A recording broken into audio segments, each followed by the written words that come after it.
Right about now, you may be thinking, Wayman, I hear what you're saying, but I am so afraid. Sharing my faith is terrifying to me.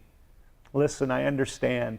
For some of us, sharing our faith doesn't evoke enthusiasm and excitement.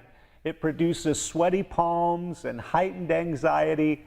We think about all those scary pictures of evangelism. The street preacher with a megaphone in hand, blaring out indictments concerning the end of the world. Or perhaps the never say no Mormon at your front door seeking to proselyte you.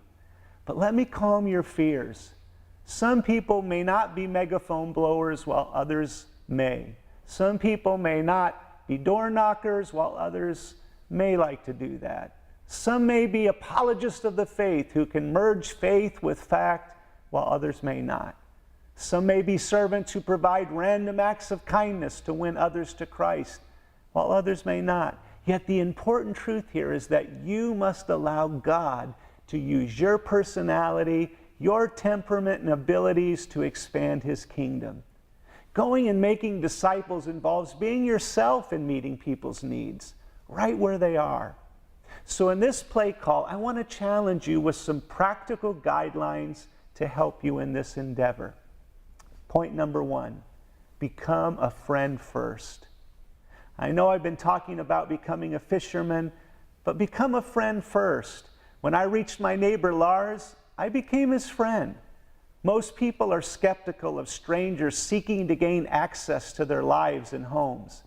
That's why a salesman at the door is automatically confronted with a high sales resistance. Skepticism is at an all-time high. And if you think somebody's trying to sell you something, you automatically resist before they begin. So you've got to find some opportunities relationally to connect as a friend without becoming a salesman. You must be seen as a friend first before you're seen as a conveyor of the gospel. You can give opportunities and certain aspects, mutual interests that establish friendship. Let me give you a few ideas. Hobbies, sports and recreation, family ties, children's activities and accomplishments, current news items, vacations, religious backgrounds, current projects and home improvements, current books and movies of interest. All of these are ways to develop friendship. Point number 2, invite them into your world. You may not be able to intrude in their world, but you can invite them into your world. That may include your home or your apartment, your weekend, your event. But your goal is to advance your backyard fence relationships. Meals are a great way to do that because we all have to eat. As a general rule, it's good to have a definite reason for inviting people. It may simply be to try a new Starbucks coffee flavor, or to try your favorite barbecue recipe, or to eat your new homemade ice cream recipe. By the way, if you entertain them for a dinner, do not go too elaborate. 7-course meals, fine china, all of that sometimes creates an atmosphere of formality, and they'll feel uncomfortable. So what if you feel awkward about entertaining? Find someone who has the gift of hospitality or who has the social skills to help you in that area. Also, you may or may not bring up something spiritual at that time. Sometimes you can feel like you have wasted your time if you haven't shared your faith by the time the meeting is over. But again, you're simply earning the right to be heard as a friend first. One way to cultivate the ground is to say a prayer before the meal, especially if you are at your home. It may be different in public, but at your home it gives an opportunity. Number 3, cultivate common interest.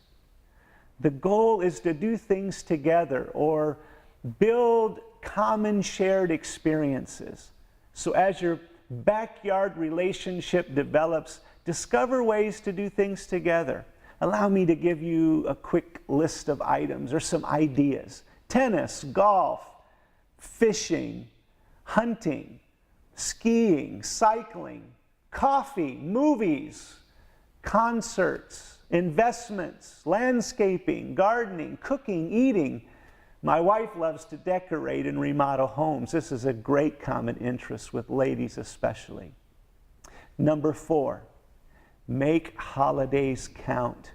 New Year's, Labor Day, Halloween, Thanksgiving, Christmas, all of these provide great opportunities for building relationships.